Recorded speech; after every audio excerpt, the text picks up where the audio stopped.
Hello friends, welcome to my channel Learn Along Vinod.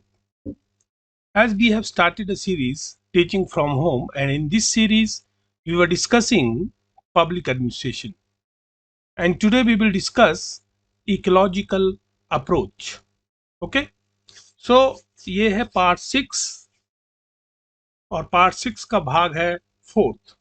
तो इस भाग में हम इकोलॉजिकल अप्रोच जो है उसको डिस्कस करेंगे.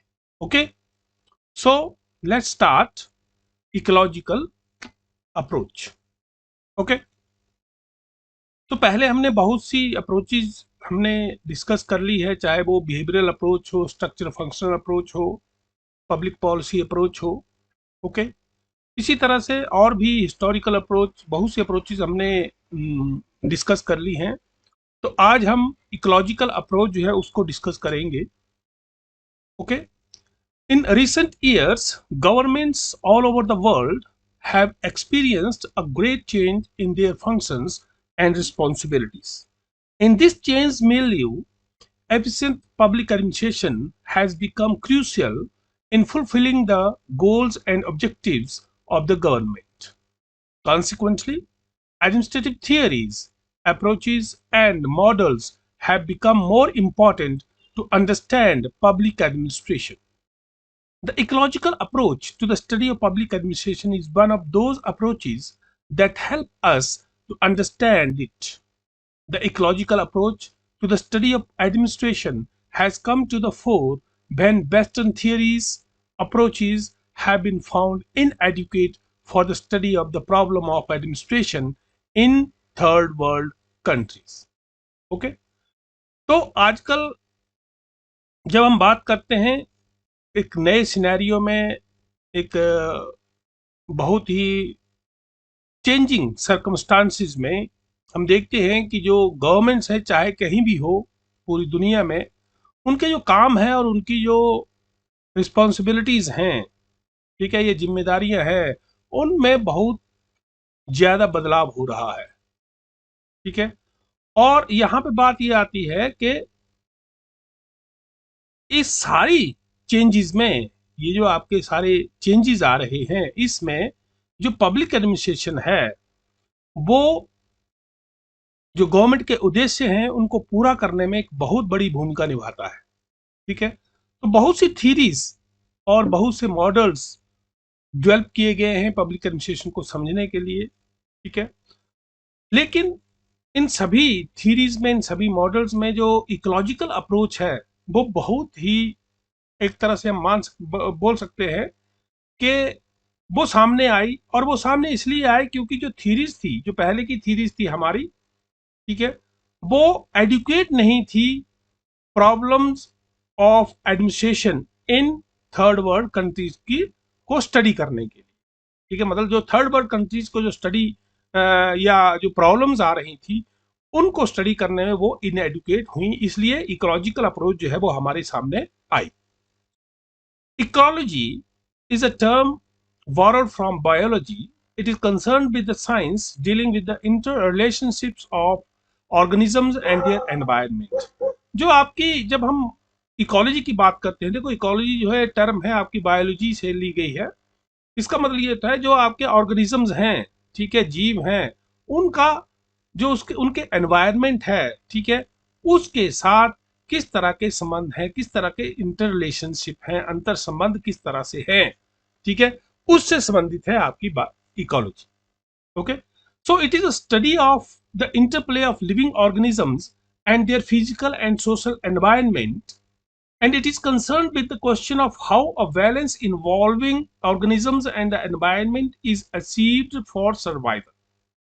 Okay, so कैसे जो जीव जंतु हैं या जो भी हैं वो अपने जो उनका जो फिजिकल और सोशल एनवायरनमेंट है उसमें वो अपने आप को कैसे बैलेंस करते हैं ताकि वो सरवाइव कर पाए.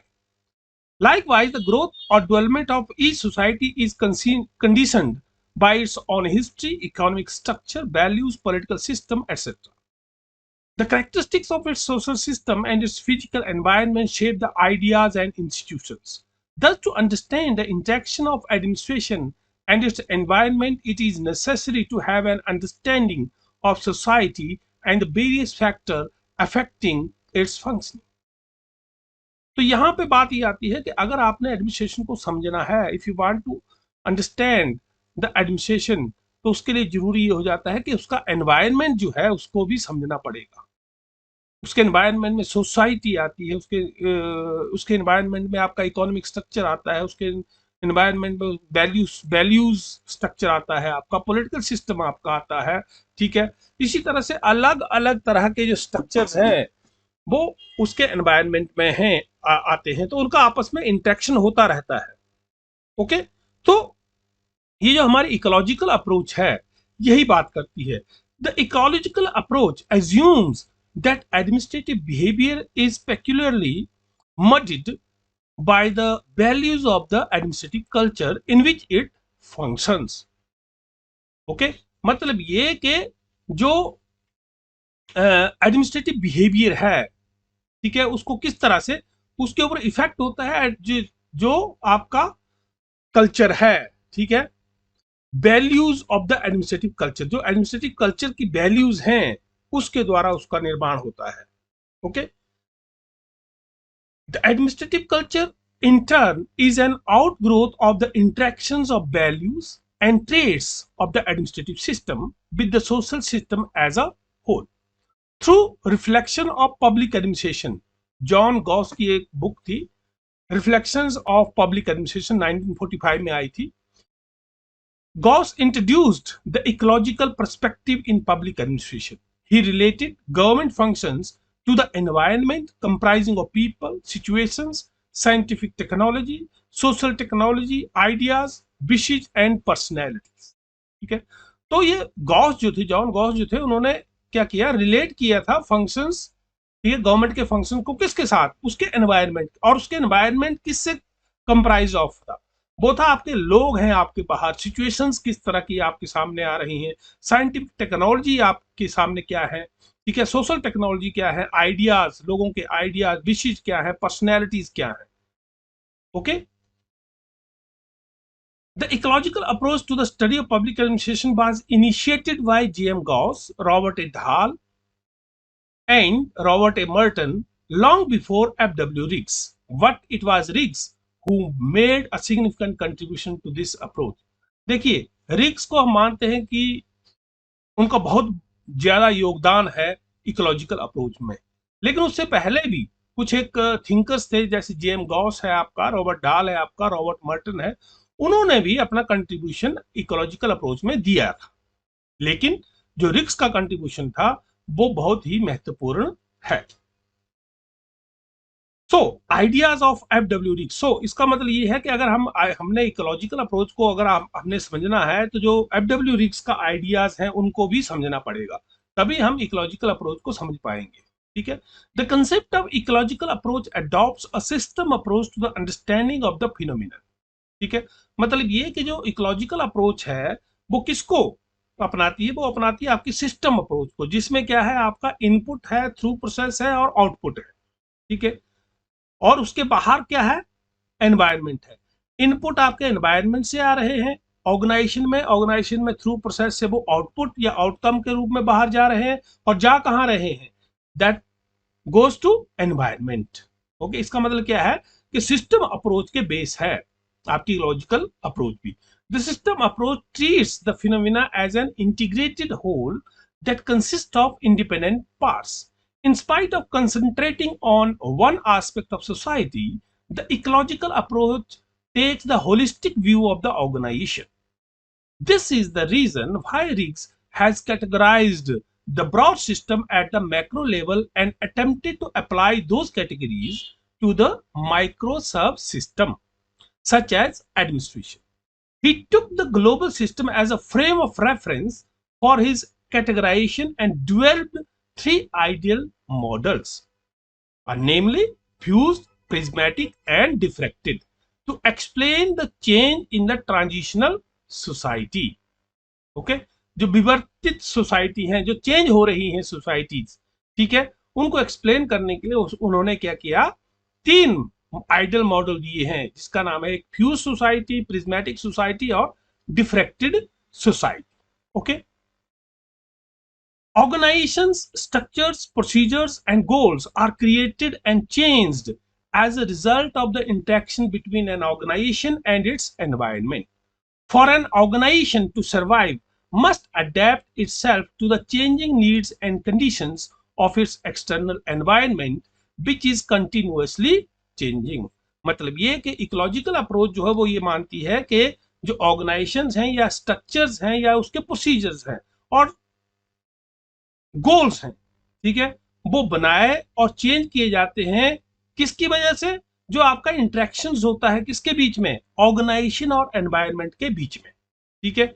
ऐसा तो नहीं। और दूसरी बात यह है कि सिचुएशंस कैसी है आपकी बाहर, ठीक है। ऐसा तो नहीं है कि एक आपने कोई पॉलिसी बना दी है, एक आपने ऑर्गेनाइजेशन बना दी तो उसको आप चेंज नहीं करेंगे। You have to change according to the changes in the environment. F.W. Riggs is the foremost exponent of the ecological approach in public administration. Okay. So, F.W. Riggs constructed two important models, that is Agraria Transitia Industria and Fused Prismatic Diffracted, to explain the interactions between administration and environment. देखिए दो model दिए हैं। पहले उन्होंने बनाया था एग्रेरिया, Transitia और इंडस्ट्रिया। अब एग्रेरिया क्या है? जो एग्रीकल्चरल बेस्ड है, ठीक है, ऐसे समझ लीजिए। और ट्रांजिशिया क्या है? जो ट्रांजिट हो रहे हैं, मतलब ये कि वो जो चेंज हो रहे हैं, उसमें क्या है? दोनों है, एग्रीकल्चर भी है और इंडस्ट्री भी है, ठीक है। और तीसरा है आपका इंडस्ट्रियल, ठीक है। तो यहाँ पे आपका इंडस्ट्रियल, फिर उन्होंने दिया फ्यूज्ड प्रिज्मेटिक डिफ्रेक्टेड सोसाइटी का उन्होंने अपना आइडियल मॉडल दी, ठीक है। His ecological model emphasises on open system perspective that attempts to describe and analyze the interaction between the administrative subsystem and the wider social system. Okay, so यहाँ पे अगर हम बात करें, जो उनका मॉडल है, बहुत इंपॉर्टेंट मॉडल, जो फ्यूज प्रिज्मेटिक और डिफ्रेक्टेड सोसाइटी का मॉडल है, वो ये है। देखिए उन्होंने बोला एक सबसे पहले फ्यूज सोसाइटी है, ठीक है। तो इन्होंने यहाँ पे जो एग्जाम्पल दिया वो चाइना का एग्जाम्पल दिया है, ठीक है। मतलब ये कि इस सोसाइटी में क्या है कि सारे काम कंसंट्रेटेड हैं, कुछ एक स्पेशल लोग हैं, ठीक है, वो ही सारा काम करते हैं, ग्रुप है वो ही सारा काम करते हैं, ना वहां पे कोई आ सकता है ना जा सकता है, ठीक है। तो इसकी जो मेन जो जिसे हम बोल सकते हैं कि करेक्टरिस्टिक्स हैं, वो है आपकी एस्क्रिप्शन, पार्टिकुलरिज्म, फंक्शनल डिफ्यूजन। और फिर उसके बाद बीच का छोड़ के हम जाते हैं बिल्कुल उसके दूसरे अपोजिट साइड में, वो है आपकी डिफ्रेक्टेड सोसाइटी। अब यहाँ पे क्या है? हर एक काम के लिए अलग अलग स्ट्रक्चर है, मतलब फंक्शंस के अकॉर्डिंग स्ट्रक्चर है। लेकिन फ्यूज्ड में क्या है? एक स्ट्रक्चर अलग अलग तरह के क्या कर रहा है? फंक्शन कर रहा है। और इनके बीच में है प्रिज्मेटिक सोसाइटी, ठीक है। प्रिज्म आपने देखा होगा, ठीक है, प्रिज्म होता है एक। तो प्रिज्म में क्या है? जब लाइट पड़ती है तो लाइट जो है वो आगे जब निकलती है वो फैल जाती है, ठीक है। तो यहाँ पे क्या है? प्रिज्मेटिक सोसाइटी में जो है, यहाँ पे आपके दोनों करेक्टरिस्टिक्स पाए जाते हैं। फ्यूज सोसाइटी के भी कुछ करेक्टरिस्टिक्स हैं और डिफ्रेक्टेड सोसाइटी के भी करेक्टरिस्टिक्स हैं, ठीक है। मतलब ये ट्रांजिशनल पीरियड में है, मींस द डेवलपिंग कंट्रीज, ठीक है। डेवलपिंग कंट्रीज जो है उसको कहा उन्होंने प्रिज्मेटिक सोसाइटी है। मतलब ये कि यहाँ पे आपके फ्यूज सिंगल स्ट्रक्चर भी हैं और मल्टीपल स्ट्रक्चर भी हैं। मतलब ये कि यहाँ पे दोनों चीजें पाई जाती हैं, पर्टिकुलरिज्म भी है और यूनिवर्सलिज्म भी, दोनों पाई जाती हैं, ठीक है। एस्क्रिप्शन भी है, अचीवमेंट भी है, फंक्शनल डिफ्यूजन भी है और फंक्शनल स्पेसिफिसिटी भी है। ओके, तो आइए अब हम इस मॉडल को समझ लेते हैं, फ्यूज्ड प्रिज्मेटिक और डिफ्रेक्टेड सोसाइटी को। ओके, तो Riggs has classified societies on the basis of the level of differentiation, specialization and the level of integration, ठीक है। तो जो Riggs है उसने जो सोसाइटीज को क्या कहते हैं उसको डिफरेंशिएट किया, क्लासिफाई किया है, वो किया है उसने स्पेशलाइजेशन और कोऑर्डिनेशन के आधार पर, ठीक है। तो सबसे पहले आपका fuse society. A fused society has the following features or attributes. Fused society में क्या है? Ascription है, मतलब ये कि status and privileges in society are determined by birth और ट्रेडिशनल स्टेटस। ठीक है, मतलब ये कि जो स्टेटस है या प्रिविलेजेस हैं सोसाइटी में, उनको जो डिटर्मिनेशन होती है, उनको निर्धारण जो होता है वो बेस्ड होता है आपकी बर्थ के ऊपर और या जो ट्रेडिशनली चला आ रहा है उसके आधार पर। ठीक है, उसके अलावा कोई भी वहां नहीं आ सकता है। फॉर एग्जाम्पल अगर हम बात करें, जैसे यहाँ पे हमारे यहाँ एक पार्टी है जो एक ही परिवार के ऊपर चली हुई है, ठीक है, चाहे कुछ हो जाए वहां से नहीं हटेंगे, तो ये it is like a ascription. Okay, then functional diffusion, it is a traditional society where old structures exist, most structures are multifunctional, that is one structure performs a large number of functions। यहां पे क्या है देखिए, पुराना structure वहां पे exist कर रहा है, मतलब ये कि कोई एक स्ट्रक्चर जो है वो बहुत से काम करता है।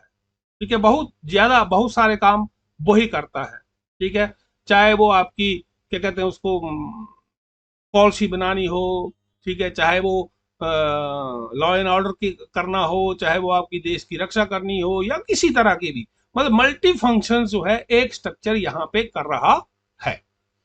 फिर है आपका पर्टिकुलरिज्म। यहाँ पे क्या है, the certain specific groups in society gain preferred treatment and status in society. अब यहाँ पे बात ये आती है कि जो आपके कुछ एक सर्टेन ग्रुप्स हैं, ठीक है, उनको क्या है, उनको विशेषाधिकार मिला होता है। ठीक है, specific groups in the society. ठीक है, तो वहां पे मतलब ये है कि वही हर एक चीज हर काम करते हैं। ठीक है, उनको क्या है, उनको विशिष्ट समूह बोला जा सकता है। ठीक है, और उन्हीं को ज्यादा अच्छी तरह से ट्रीटमेंट भी दिया जाता है। ठीक है, तो ये तो है आपका कौन सा के जो आपकी फ्यूज सोसाइटी है। ठीक है, मतलब ये है कि एक फ्यूज सोसाइटी जो है बिल्कुल अभी ट्रेडिशनली चली हुई है। ठीक है, देन आता है आपका डिफ्रैक्टेड सोसाइटी। प्रिज्मेटिक को बाद में, पहले हम डिफ्यूज और डिफ्रैक्टेड को समझ लेते हैं। It has a very high level of specialization of structure and functions. There is also a high level of integration, okay, in the societies. Thus, there is hardly any gap existing between the levels of specialization and integration. देखिए, जब हम diffractive society की बात करते हैं तो diffractive society का सबसे बड़ा जो हम फीचर्स भी बोल सकते हैं वो ये है कि यहाँ पे हाई लेवल ऑफ स्पेशलाइजेशन होता है। ओके, तो हाई लेवल ऑफ स्पेशलाइजेशन है तो इसका मतलब क्या है कि यहाँ पे एक स्ट्रक्चर जो है वो काम नहीं कर रहा है, अलग अलग फंक्शंस के लिए अलग अलग स्ट्रक्चर्स बने हुए हैं। तो इसके एट्रीब्यूट्स क्या क्या है, पहला है आपका यूनिवर्सलिज्म। अब यहाँ पे क्या है, these societies are based on universalistic principles with no differentiation in treatment. ठीक है, मतलब ये कि जब हम बात करते हैं किसी के साथ ट्रीटमेंट की बात करते हैं तो वहां पे किसी तरह का भेदभाव नहीं किया जाता है। ठीक है, सार्वभौमिकता के आधार पर आधारित है। ओके, और there is equity among social group. ठीक है, और जो समूह है, सामाजिक समूह है, उनमें समानता है, कोई समूह बड़ा नहीं कोई छोटा नहीं। With no group enjoying special preferences and privileges. किसी भी कोई भी ग्रुप ऐसा नहीं है कि उसको कोई विशेष प्राथमिकताएं दी गई हैं या विशेष विशेषाधिकार दिए गए हैं, इस तरह की बात यहाँ नहीं है। और दूसरा जो एट्रीब्यूट्स है वो है आपका अचीवमेंट। ठीक है, progress in the socio economic system is based on merit and performance. यहां पे देखिए, जब हमने फ्यूज की बात की थी तो फ्यूज सोसाइटी में क्या था, आपकी जो भी चीज थी, ठीक है, जो प्रोग्रेस की बात हम करते हैं या किसी भी तरह की बात कर रहे हैं, वहां पे क्या है, मेरिट सिस्टम को नहीं था। कोई एक पर्टिकुलर ग्रुप है, समूह है, उसी को प्रिविलेजेस क्या थे, हासिल थे। लेकिन यहाँ पे जब हम डिफ्रैक्टेड की बात करते हैं तो डिफ्रैक्टेड सोसाइटी में मेरिट बेस्ड या परफॉर्मेंस बेस्ड जो है वो चलता है। There exist in these societies open class structure represented by various associations play a prominent role in achieving rational results in the society. ठीक है, so open class represented by various associations. ठीक है, यहां पे देखिए ओपन क्लास है structures, ठीक है, ओपन क्लास स्ट्रक्चर्स की स्ट्रक्चर जो है वो पाया जाता है। ठीक है, यहाँ पे क्या है, किसी तरह की अगर मान लो जो भी ये एसोसिएशंस हैं वो एक तर्क संगत जो परिणाम प्राप्त करने में प्रमुख भूमिका निभाते हैं। ठीक है, ऐसा नहीं है कि कोई एक पर्टिकुलर या कोई एक स्पेशल ग्रुप जो है दे आर एंजॉयिंग, ठीक है, high level of privileges, no. Okay, then comes functional diffusion. Various associations discharge various functions. There is considerable mobility in status and occupations. People can move from one occupation to the other. ठीक है, यहाँ पे देखिए functional diffusion है यहाँ पे। ठीक है, बहुत सी एसोसिएशन जो है वो बहुत से काम जो है वो काम डिस्चार्ज कर रही है। ठीक है, और यहाँ पे मोबिलिटी है स्टेटस और ऑक्यूपेशन की। You can move from one status to another or one occupation to another. Okay, so these are some of the attributes of diffracted society. Okay, then next is prismatic society. अब आते हैं अपने जो prismatic society की बात है उसके ऊपर आते हैं कि प्रिज्मेटिक सोसाइटी है क्या। देखिए, हमने फ्यूज सोसाइटी भी देख ली जहां पे बिल्कुल हर एक चीज कंसंट्रेटेड है, और हमने डिफ्रैक्टिव सोसाइटी देख ली जहां पे स्पेशलाइजेशन है। ठीक है, तो इन दोनों के बीच में जो सोसाइटीज आती हैं वो है आपकी प्रिज्मेटिक सोसाइटी।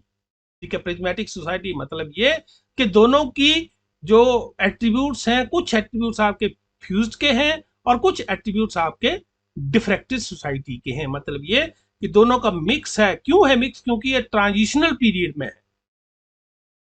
ठीक है, मतलब ये डेवलपिंग है, और जब डेवलपिंग कर रहे हैं तो मतलब ये है कि आपके जो ट्रेडिशनल चीजें हैं वो भी वहां पे होंगी, क्योंकि वो एकदम से चेंज नहीं हो जाएंगी। ट्रेडिशनल भी हैं और आपके मॉडर्न चीजें भी वहां पे हैं। तो इसके लिए पहला है देखिए सिलेक्टिविज्म।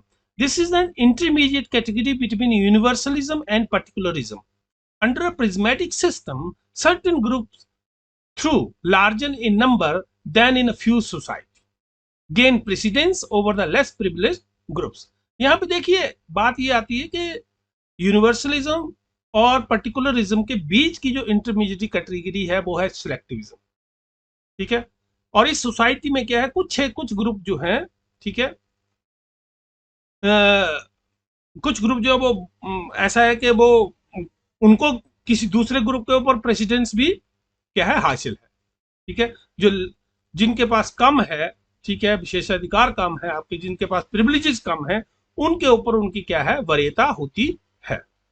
दूसरा है attainment. This is an intermediate category between ascription and achievement, implying that in a prismatic society merit as well as traditional status, that is based on birth, caste, etc., determine the movement of a person to a higher level. यहाँ पे देखिए दो चीजें बहुत important है। यहाँ पे attainment में क्या है, आपके मेरिट सिस्टम भी है और दूसरा ट्रेडिशनल स्टेटस की बात भी आती है। ठीक है, दोनों चले हुए हैं। एक तरफ मेरिट सिस्टम भी चला हुआ है, अगर आपने हायर लेवल अचीव करना है वहां पे मेरिट भी है, लेकिन दूसरी तरफ हमारा ट्रेडिशनल स्टेटस सिस्टम भी है। ठीक है, जो बर्थ से किसी का हुआ है, ठीक है, ओके, या कास्ट है किसी की, तो उसी ढंग से देखा जाता है, चाहे वो आपका लॉ में ना हो लेकिन सबको नजर आता है। Okay, then third is polyfunctionalism. This is an intermediate category between functional specification and functional diffusionness. It implies that in a prismatic society, the level of specialization is much larger than found in a fused society, but less than what is prevalent in diffracted society. देखिए यहाँ पे क्या है, आपकी जब हम specialisation की बात करते हैं तो हालांकि यहाँ पे स्पेशलाइजेशन है, लेकिन क्या है, डिफरेक्टिव सोसाइटी से कम है और फ्यूज सोसाइटी से ज्यादा है, मतलब ये बीच का क्या है, इंटरमीडिएट लेवल है। ओके, तो ये है आपकी prismatic society. Thus, a prismatic society is a mixed society that has the feature of fused as well as diffracted societies. Let us look at the main features of prismatic society and its administrative system, the Sala. These features can be interpreted as the characteristics of developing or transitional societies and their administrative systems. Okay, यहाँ पे देखिए, जब हम बात करते हैं कि जो आपका एडमिनिस्ट्रेटिव स्ट्रक्चर है या एडमिनिस्ट्रेटिव सिस्टम है, कहाँ का एडमिनिस्ट्रेटिव सिस्टम आपका है, जो इसका क्या कहते हैं, जो प्रिज्मेटिक सोसाइटी में जो एडमिनिस्ट्रेटिव स्ट्रक्चर है उसको हम कहते क्या है, जो एडमिनिस्ट्रेटिव सब सिस्टम है उसको क्या कहते हैं, उसको हम कहते हैं, क्या कहते हैं, उसको कहते हैं साला। ठीक है, साला। ठीक है, तो साला जो है वो एडमिनिस्ट्रेटिव स्ट्रक्चर है प्रिज्मेटिक सोसाइटी का। ओके, सो इसके बाद हम जो इसकी करेक्टरिस्टिक्स हैं उनको थोड़ा देख लेते हैं, जो हमारी प्रिज्मेटिक सोसाइटी की जो करेक्टरिस्टिक्स हैं उनको, उनके बारे में थोड़ा जान लेते हैं।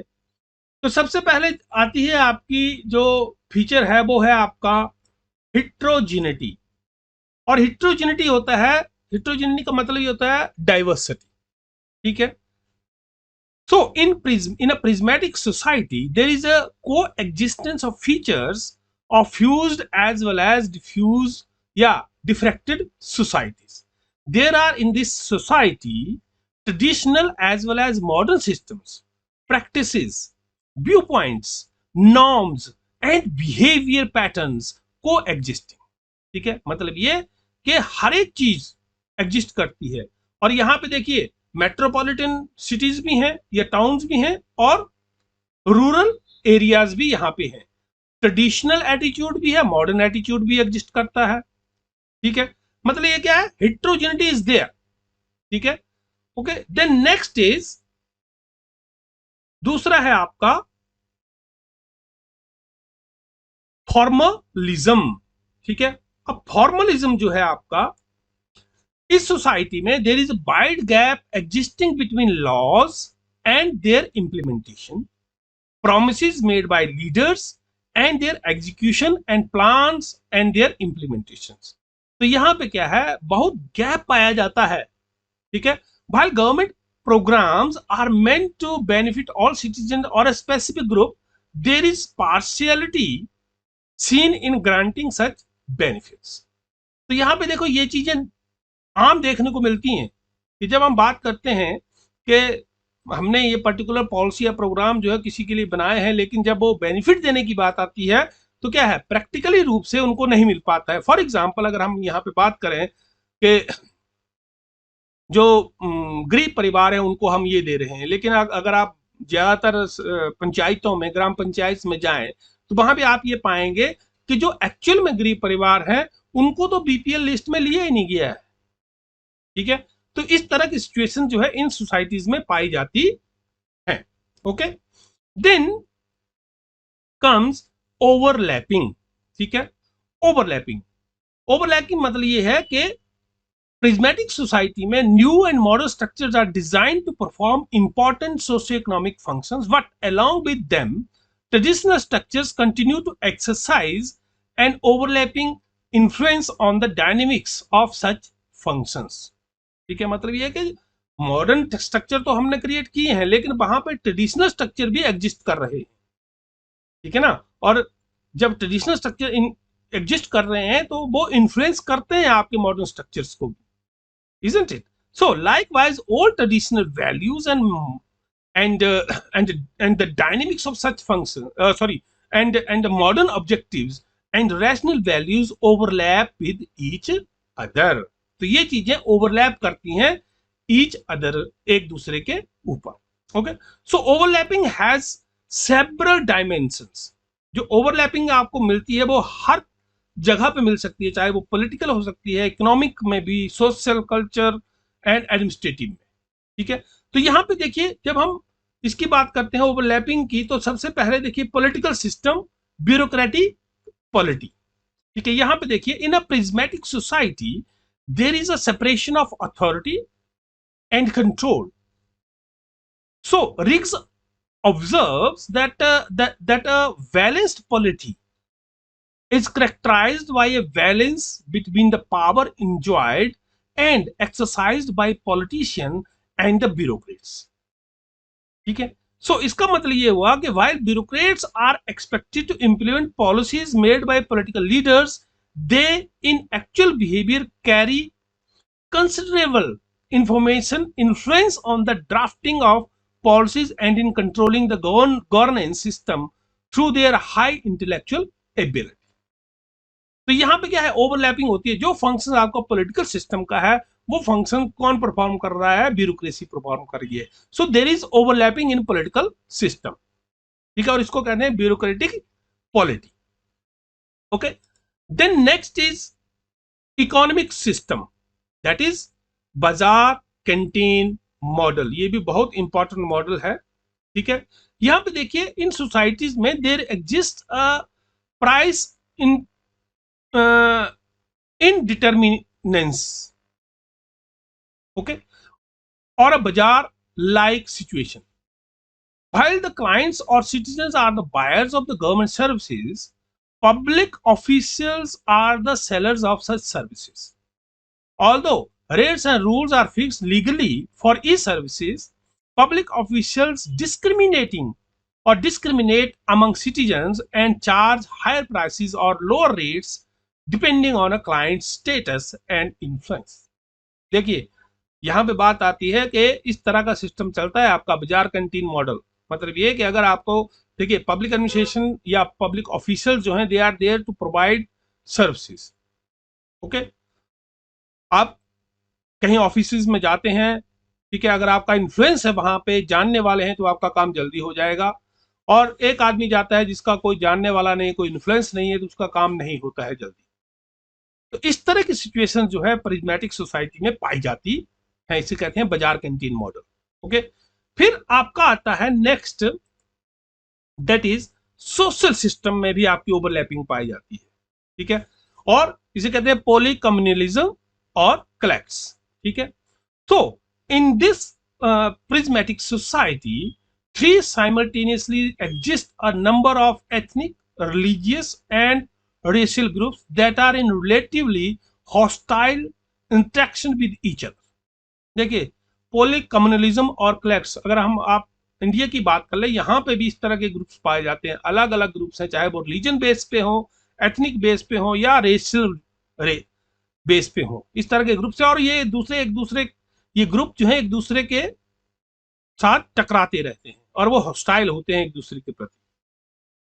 Okay, so such groups or cliques work in their own interest and try to dominate the governance system. और ये ग्रुप जो हैं क्या करते हैं, डोमिनेट करना चाहते हैं किसको, जो गवर्नेंस है या गवर्नेंस सिस्टम है कंट्री का, उसको डोमिनेट करना चाहते हैं और उसी काम में वो लगे रहते हैं. So when they come to power, the administrative system is used to be in favor of a few privileged groups. ठीक है, और जब अगर मान लो वो ग्रुप वहां पे आ जाता है तो क्या होता है, वो अपने जो एडमिनिस्ट्रेटिव सिस्टम है, दैट मीन द साला, ओके, उसको इन्फ्लुएंस करते हैं ताकि वो अपने ग्रुप के लोगों को क्या करें, या अपने ग्रुप के इंटरेस्ट जो है उनको सेव करें. Okay, then comes next is अगली जो ओवरलैपिंग है वो है आपकी cultural system, that is polynormativism और नॉर्मलेसनेस. ठीक है, there is a proclaimed acceptance and respect for Western rational egalitarian democratic values, but in actual behavior the traditional values favoring worth, caste and relationship dominate. ठीक है, यहाँ पे देखिए वो चीजें तो हैं कि जी हम डेमोक्रेसी की बात करेंगे, इक्वलिटेरियन की बात करेंगे, लेकिन फिर भी यहाँ पे क्या है, आपको फेवर किया जाता है on the basis of birth. कौन कहाँ उसका बर्थ हुआ है, उसके माता पिता कौन है, उनका स्टेटस क्या है फैमिली में, उसको कंसीडर किया जाता है और वो डोमिनेट करते ही करते हैं. आप कहीं भी ले लीजिए, आप चाहे आप जॉब में ले लीजिए, ठीक है, अगर आपकी कहीं रिलेशनशिप है then you can get the job, otherwise आप नहीं मिलेंगे, आपको जॉब नहीं मिलेगी। ओके, अब आते हैं इसके बाद नेक्स्ट है आपका दैट इज एडमिनिस्ट्रेटिव सिस्टम। और एडमिनिस्ट्रेटिव सिस्टम में क्या है आपका नेपोटिज्म। ठीक है, so public officers in the साला are guided in their decision and actions by consideration of family loyalty, kinship and friendship. Thus the nepotism and favoritism rule the governance system. देखिए यहाँ पे जो आपके एडमिनिस्ट्रेटिव ऑफिसर्स हैं, और ये हमने सबने देखा हुआ है, हम सभी एक्सपीरियंस करते हैं कि नेपोटिज्म बहुत ज्यादा है हमारे ऑफिसेज में। ठीक है, और सबसे बड़ा जो यहाँ पे आप पाएंगे जब आप जॉब के लिए जाते हैं तो वहां पे आपको नेपोटिज्म का एक रूप सामने देखने को मिलता है। और नेपोटिज्म ऐसा नहीं है कि फैमिली वाला। ठीक है, अगर आप फ्रेंड्स हैं किसी के इन्फ्लुएंस में, आपका पॉलिटिकल फ्रेंड्स हैं, आपके पॉलिटिकल फ्रेंड ने आपको कहा कि ये नहीं लगना चाहिए, तो वो नहीं लगेगा। ठीक है, पहले से डिसाइडेड होते हैं। ठीक है, हर एक कैंडिडेट, चाहे आप बड़े लेवल की बात करें, आप यूनिवर्सिटी की बात कर लें, आप कॉलेजेस की बात कर लें, आप कहीं भी कर लीजिए। ठीक है, आई वॉश के लिए हर एक चीज है, आपकी स्क्रीनिंग भी है, आपके नंबर भी हैं, हर एक चीज है, each and everything is there just to eye wash. लेकिन रियलिटी में क्या है, रियलिटी में द नेपोटिज्म इज देयर। ठीक है, on the basis of their family relations, loyalty towards some political ideology or some political leader, that what influence the very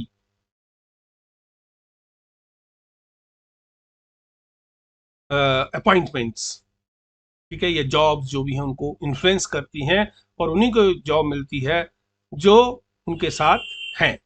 okay, सो ये हैं आपके कुछ function, sorry, characteristics of society. किस society के? Prismatic society.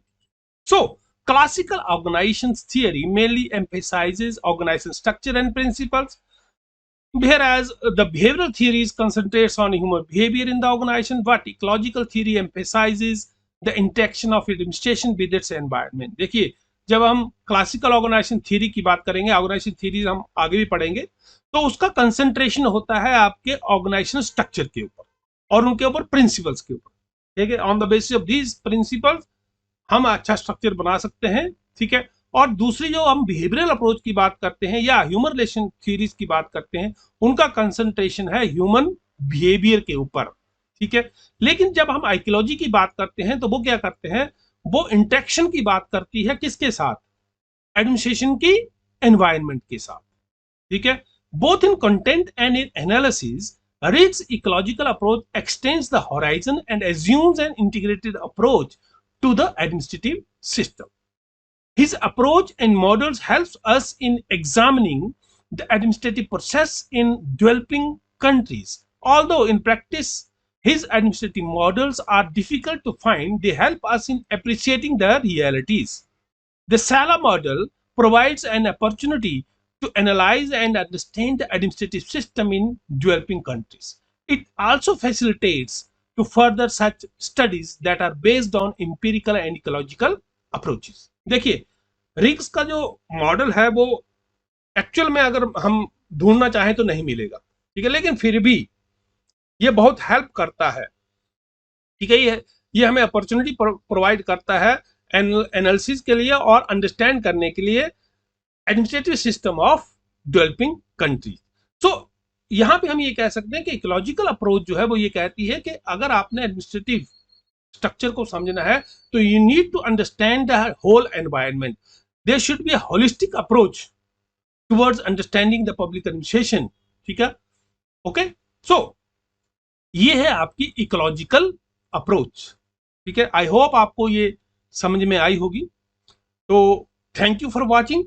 मेरे channel को subscribe जरूर करें, लाइक करें और बेल आइकन का बटन दबाएं ताकि आपको आने वाली मेरी वीडियो की नोटिफिकेशन मिलती रहे। तो नेक्स्ट जो हमारा वीडियो रहेगा वो रहेगा हमारा डेवलपमेंट एंड कंपैरेटिव अप्रोच के ऊपर। ओके, तब तक के लिए धन्यवाद।